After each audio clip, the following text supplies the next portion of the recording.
Hello viewers, welcome to today's video. Today I'm going to cover some of the components of milk. In other words, we'll see what exactly is found in milk. I'll explain how each component is formed in mammary glands. The basic components of milk are synthesized on the production lines of the endoplasmic reticulum, which is supplied with energy by the mitochondria. Endoplasmic reticulum and mitochondria are some of the organelles found in epithelial secretory cells. Remember, I said in previous video that milk is synthesized in epithelial secretory cells, which are found in mammary glands. Components formed are packaged in secretory vesicles by the Golgi apparatus or as lipid droplets in the cytoplasm. Finally, the vesicles and lipid droplets pass through the membrane and stored in the lumen of the alveolus. Lumen of alveolus act as collection center of the milk formed. Most of these components of milk are not present as individual molecules in solution. Instead, they exist in large, complex, associated structures. Today, I'm going to cover the first two components of milk, which are lactose and water.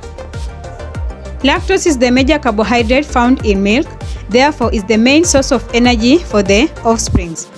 I remember in one of my previous videos, I said that carbohydrates are categorized into four. That is monosaccharides, disaccharides, oligosaccharides, and polysaccharides. So lactose is found in the second group, which is disaccharides. Lactose is a disaccharide made up of glucose and galactose. Remember, glucose and galactose are monosaccharides.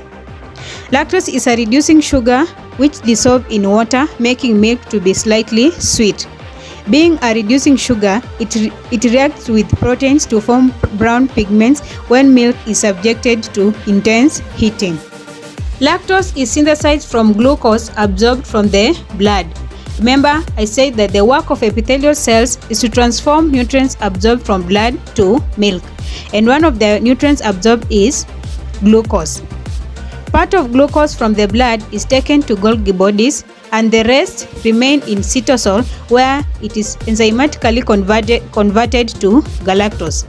You may ask yourself, what is cytosol?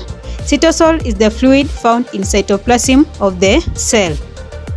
Galactose formed is taken to Golgi apparatus, where lactose synthase enzyme catalyzes the combination of glucose and galactose to form lactose.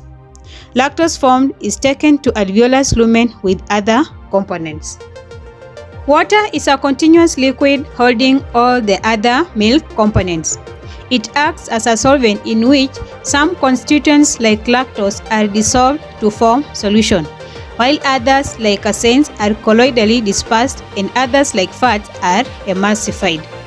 Milk contains more water than any other component, that is, around 87% of milk is water. This high water content provides conducive environment for the growth of most microorganisms, making milk to be highly perishable.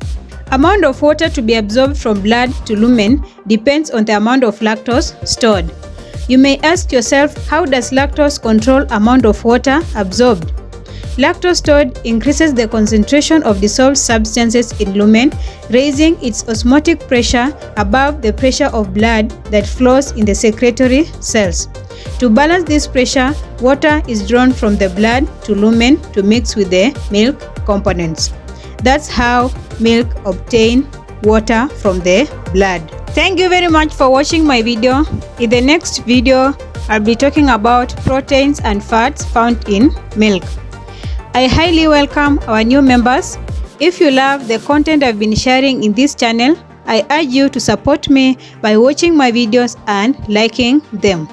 If you are not yet a member, kindly subscribe to this channel and also tell a friend to subscribe so that this food science family can grow. Thank you and be blessed.